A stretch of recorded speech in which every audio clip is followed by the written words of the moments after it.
Hey, what's up, y'all? Classic Kev back with another episode. Y'all, honestly, it's probably the most important episode yet, because on today's episode, guys, Andrew Tate gives his thoughts on Bitcoin and crypto. I'm going to break all of that down. Plus, guys, I got some Sam Bankman-Fried news. Not looking good for old Sammy boy. Plus, guys, I got some of the top crypto news stories of the week that the mainstream media is definitely not talking about. So you're definitely going to want to stay to the end of this episode. Now, let's go ahead. I'm going to play some videos of what the top G has recently said about Bitcoin crypto, and I'm going to give you my thoughts. Check it out. I'll tell you what will make you believe in crypto. If you ever try and send $1 million, which I've done, through a bank, you will see the levels of bullshit you have to go through. It's my money that I made, and I'm sending it to somebody. And I have to go through weeks of papers and questions and garbage, and it bounces back and it's blocked, and new pieces of paper and letters from tax authorities and interviews. Whereas with Bitcoin, I press 2 buttons, it costs me 35 cents, and it's done in 3 minutes.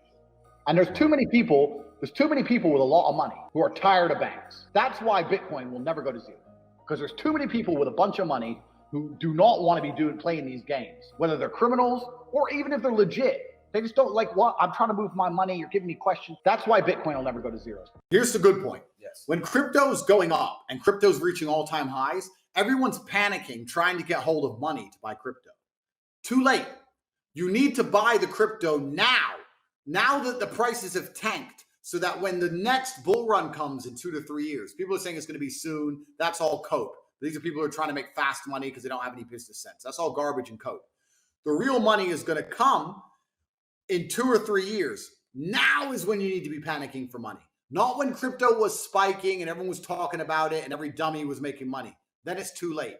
You need to be panicked now, make money now, stack your bags now. Stick to the basics. Ethereum, Bitcoin. The coins are not going to go anywhere. You should be panicked now to buy as much Bitcoin and ETH as possible, so in 3 years you can guaranteed retire from life forever. You were panicking more to make money to buy crypto when crypto is reaching all-time highs than you are now when it's on sale. Think about how stupid that is. It's the same coins, the same infrastructure, the same ideals, the same technology. You need to buy now. So now is more important than ever for you to make money. Don't worry about crypto all-time highs and all that kind of crap. You need to make a bunch of money now, urgently, quickly, and start stacking a bag so when the all-time highs come again, you can sell out $25 million. The people who are not panicking to make money now to buy crypto that it's tanked don't understand the world, because those people were panicking to buy it when it was already at the top. That's when they really wanted to get more Bitcoin. Now it's down. They don't want to get it anymore. That is a big mistake. Now is your chance, ladies and gentlemen. I just said this inside the real world yesterday. I said to all the students, you are making money at the most important time because the entire world is on sale. You need to make money now in the hard times. This is how you build your chance to truly get enough velocity to escape the matrix. But the reason people don't like trying to make money in the hard times is because it's harder. There's less money around. Recession is coming. Inflation's here. People are holding on to their money. The whole economy is getting tighter. They're saying that property is going to tank. Stocks are going to tank. All right, guys, and as always, this is not financial advice. I am not a financial advisor, guys. I'm not trying to tell you to buy Bitcoin, but I do agree with everything that Andrew Tate said right there in that video. And understand, guys, do your own research. Do your own research into the principles of Bitcoin, into, the principles of unconfiscatable, censorship-resistant money. Understand, guys, while we are in this crypto winter, while we are in this bear market, nothing intrinsically has changed about Bitcoin. The code has not changed. The hash rate's actually gone up. So the network's even more secure. And, while I don't think a bottom is in, I agree with a lot of what Andrew Tate said right now is, we're going through this crazy inflation that's happening right now. It's inflating your savings away. And unfortunately, you can't save your way out of inflation. You have to just accumulate as much fiat as you can and put it into assets that are a hedge against inflation. Now, I'm not saying go all in on crypto. I do agree what he said about, sticking to the, I've talked about that on this channel, sticking to, the good projects that are going to be around. And essentially how I view, if you want a baseline layer of how to evaluate a project, if it's going to be around, I would say look at a project if it's been around since 2017 or before and is in the coin market cap top 50. then statistically it's probably going to be around. You know what I'm saying, guys? That's not too controversial to stay. But again, a lot of the principles of what he's saying, the same thing, people like Warren Buffett says, you make your money when there's blood in the streets. People are banging at the door to buy Bitcoin crypto when it was at its all-time highs, and now they don't want anything to do with it. So it's either you believe in this technology or you don't. And, what I've seen in my view of the world, in my view of what's going on, geopolitically in the world right now, it has become more apparent to me than ever that we need some form of censorship-resistant money. And I don't care if you're Republican, Democrat, or independent, that tyrannical governments exist. And, throughout open a history book, every this is like since the start of time. So I don't think anything's changed that we'll deal with tyrannical governments in the future that will go after your money. I mean, you guys seen what happened to the Canadian truckers in Iran. You see what they're doing, seizing people's bank accounts that don't comply with the government's laws.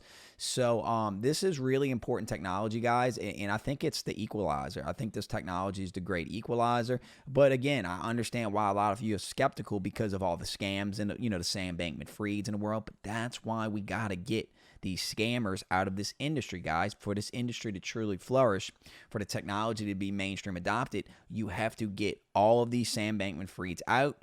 And speaking on that, guys, got some SBF news. Check this out. So you guys know Sammy Boy was arrested. Check this out, guys. Bloomberg. FTX is the Lehman of the crypto industry with damage contained to the sector. Guys, they're speaking of, Lehman Brothers. That happened on Wall Street like 14. Yeah, the collapse of crypto exchange FTX can be compared to the bankruptcy of Lehman Brothers that shook Wall Street 14 years ago. Very interesting. Check this story out, guys. Sam Bankman-Fried, criminal charges unsealed. Conspiracy to defraud the U.S., wire fraud, securities fraud, and money laundering. Guys, he was in a group chat with, I believe, the Alameda people, and the name of the group chat was wire fraud. Guys, these people, they're getting sloppy. And, just understand, guys, Sam is arrested, but we're not done. Sam was just a fall guy, guys. If you think Sam Bankman-Fried is a criminal mastermind, he's a criminal, all right, but not a mastermind. Trust me. But check this out, guys. Sam Bankman-Fried ordered back to prison after bail denied. That's good. Prosecutors give a stark warning to other crypto platforms in the wake of SBF indictment and call it one of the biggest financial frauds in American history. And you guys know I said that since the day this happened, this is the greatest financial fraud in world history. This is greater than this is the greatest Ponzi scheme I've ever. It's even disturbing to me. And I knew a lot of the players involved in this, and I understand, the corruption in our financial system. But now that pretty much all the details have come out, it's disturbing, y'all. It really is. Sam Bankman-Fried diverted FTX customer funds to donate to political campaigns. Federal authorities charged FTX founder Sam Bankman-Fried with using tens of millions of dollars misappropriated customer funds to make illegal donations to Democratic and Republican candidates. Prosecutors said one of the reasons he made those contributions was to influence the direction of policies and laws affecting the cryptocurrency industry. Of course, guys, of course. So the people that's behind Sam Bankman-Fried, I believe, were pulling his strings, and they were going to use every bureaucratic power they had, from the president to the SEC to the media. They were going to use everything they can to curtail the crypto industry. They do not want decentralization, guys. There's too many people that's going to lose out, from the central banks, the politicians. This shift of power, they're not going to give it up easy, guys. Now, again, do your own research. If you think that Sam was acting alone and he was the mastermind behind all this, and it was, what do you think his motives were, guys? What do you think it was? And keep in mind, the media is reporting all this now, but when everything happened, the media had a much different tone, and frankly, they're changing their tone now, and they're covering it because they couldn't cover it up anymore, guys. I mean, it's just, if these mainstream media outlets want to have any credibility, which they've pretty much lost all credibility with me, they have to cover the story because they're kind of forced to. But again, it wasn't that long ago. Every major journal, all the big mainstream media outlets were writing puff pieces about it. Like, oh, Carolyn Elson, she likes to watch Harry Potter, and in with Sam Bankman-Fried, guys, they had him out, guys. He was talking to Congress. He was helping author legislation. They were talking like he was this crypto expert, blockchain expert. Then it comes out he doesn't even know how to code. He doesn't know anything. He was the fall guy. Guys, check it out. SBF will remain in the Bahamas Department of Corrections until February 28, 2023, where he initially held in the medical department. So there he is, guys, getting taken away. SBF is currently held in Fox Hill Prison, the only jail facility in the Bahamas. It's horrid. Here's some more about it. So looks like there's a lot of reports of overcrowding and poor nutrition, sanitation issues. So doesn't look like a place I'd want to be. Now, is he going to stay there? I don't think so, guys. Check this out. This is from Yahoo, guys. The Bahamian prison where Sam Bankman-Fried is headed is notorious for its harsh conditions, with one report detailing inmates removing human waste by bucket and living with rat infestation. So what do you guys think is going to happen? What do you guys think's happen next? Is he going to get Epsteined? Let me know in the comments, because he's not making it out of this, guys. I told you this. I did lose faith for a little bit.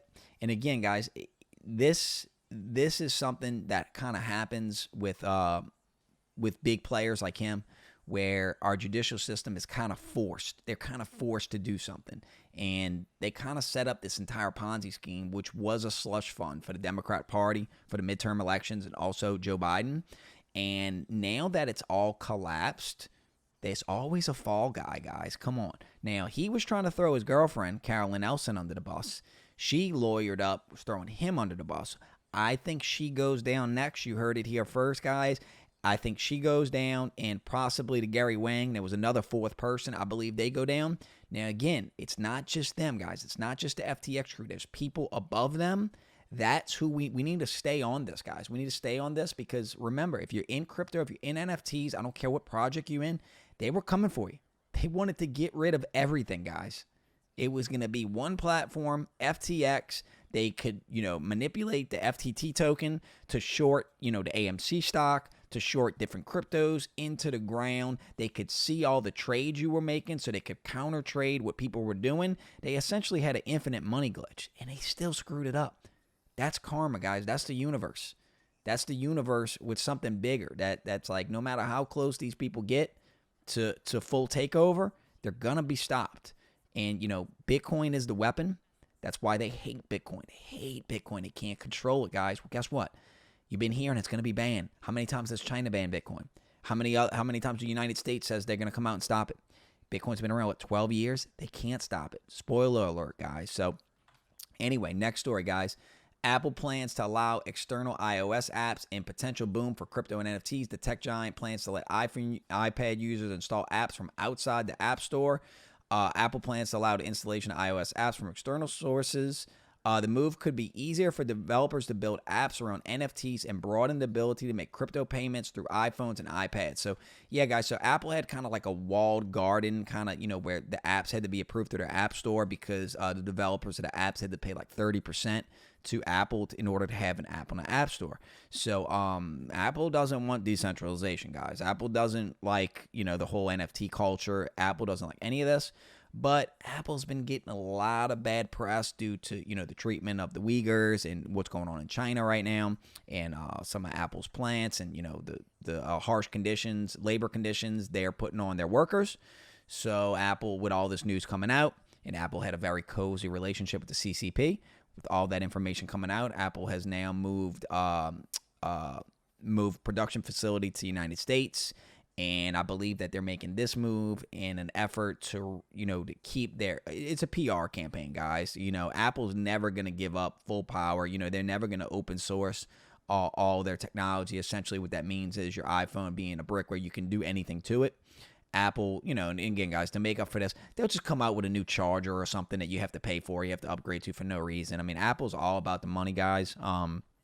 If you want to know why Apple's all about the money, look up how much money Apple has in cash right now. So don't ever feel bad for these corporations, guys. Next story, CNBC. Binance temporarily halted withdrawals of stablecoin USDC as investor concerns mount after FTX collapse. Binance, the world's largest crypto exchange, paused withdrawals from stablecoin USDC on Tuesday while it carried out a token swap. USDC withdrawals were resumed after 8 hours. Binance first announced the pausing of withdrawals. So yeah, guys, so Binance, the largest crypto exchange in the world, I believe that we still can't even use Binance in the United States. People are worried that Binance could be another domino to fall. I don't think so. I don't think Coinbase is going to fall. I don't think Binance is going to fall. But guys, I could be wrong. I could be wrong. So if you really want to be safe, guys, you need to move your money off these exchanges, guys. But I don't think Binance is going to fall because check this out. Binance may have billions stashed in secret reserves not disclosed to public, sources say. While it's not available to public, may hold 50% of Binance's total assets. In the early days of Binance, most of the funds were going directly to CZ, which means there's reserves behind the reserves. The big difference between Binance and FTX is how the money's being stored. Binance is very centralized and much more centralized than any other exchange in the world right now. So a lot of people say that CZ is one of the good guys in crypto. I do not know. I'm not saying he's bad. I'm not saying he's good. I'm saying I strictly don't know.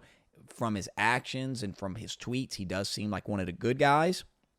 But again, guys, Binance could go under. Binance 100 any centralized exchange or entity can fail. There is no such thing as too big to fail. Sorry to break that to y'all. So Coinbase could 100% fail, and Coinbase has complained because when the SEC talks about we're coming after all these crypto, we're regulating because of FTX. Coinbase has tried to sit down with the SEC, and what the SEC chooses to do is regulate through enforcement, meaning that when you inquire to them, like, what are the laws? What are the security laws? What do we need to do to be compliant? They don't answer.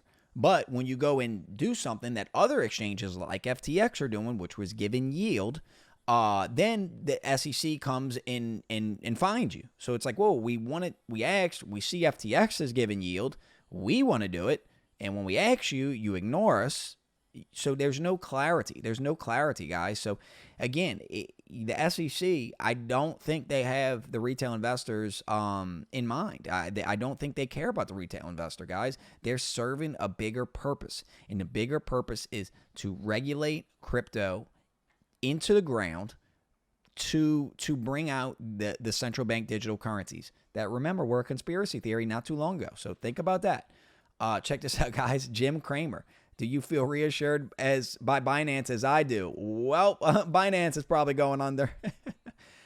Crypto firm Binance says deposits returning after heavy withdrawals. White House silent on whether it will return $5.2 million in donations from Sam Bankman-Fried, guys. Every politician that received money, Republican and Democrat, should return the money, guys. I have, if you don't, you're dead to me. You're dead to me. All right, last story, guys. Jack Dorsey pushes for decentralized Twitter alternative. Former Twitter CEO Jack Dorsey highlighted that a solution to Twitter censorship issues, making a platform resilient from corporate or government control. Of course, guys, we need decentralized everything. And, what kind of disturbs me about this is, Jack Dorsey, you ran Twitter. Why didn't you just make it decentralized then? I don't know, guys. I'm sure it's more complicated than that. He has shareholders and other people that have ownership, but Jack Dorsey, it's coming out now, he was behind a lot of the censorship that was going on Twitter when he previously stated under oath that Twitter didn't shadow ban users. Now it's coming out that they did. So I don't really trust Jack Dorsey, even though he is doing a lot of positive stuff in Bitcoin especially, and seems to be an advocate for decentralization. Don't fully trust Jack Dorsey, though, guys. So let me know in the comments what you think. Anyway, y'all, if you made this far in the video, thank you so much for watching. I'm Classic Kev, guys. Drop me a 100 emoji in the comments if you made this far in the video. Anyway, y'all, I'm out. Peace.